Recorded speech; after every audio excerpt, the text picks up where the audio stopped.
বিশ্বাস করেন, আপনার রিজিকের মধ্যে যদি একটা টাকা হারাম থাকে, যতক্ষণ সেটাকে আপনি ত্যাগ না করছেন, আপনার ইবাদত কবুল হবে না। কোনো ক্ষমতা নাই এই হাদিসটাকে উল্টায় দেওয়ার।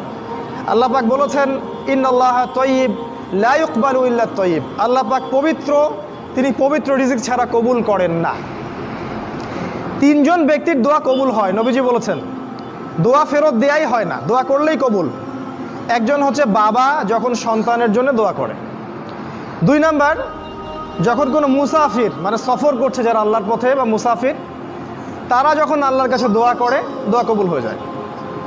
আরেকটা দোয়া হলো মাজলুম, কারো উপর জুলুম করা হয়েছে, এই মাজলুম যখন জালেমের বিরুদ্ধে বদদোয়া করবে, তখন দোয়া কবুল হয়ে যাবে।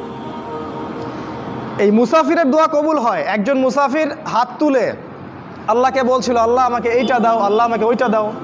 আর আমাদের নবীজি দেখে বললেন যে মুসাফিরের দোয়া কবুল হয়, কিন্তু এই ব্যক্তির দোয়া কেমন করে কবুল হবে যার খাবার হারাম, পানীয় হারাম, পোশাক হারাম, সবই হারাম।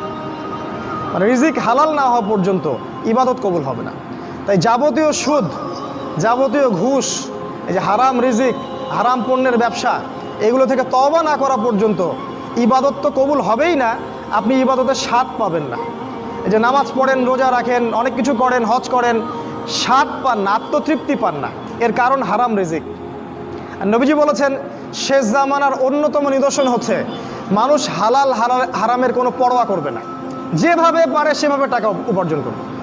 মেরে হোক, কেটে হোক, ঘুষ খেয়ে হোক, দুর্নীতি করে হোক, টাকা চাই, টাকা, অর্থ সম্পদ চাই। ভাবখানা এমন যে সে যেন পৃথিবীতে 1000 বছর থাকবে, 1 সেকেন্ডের মধ্যে সে পরকালে চলে যাইতে পারে, হুঁশটা তার নাই।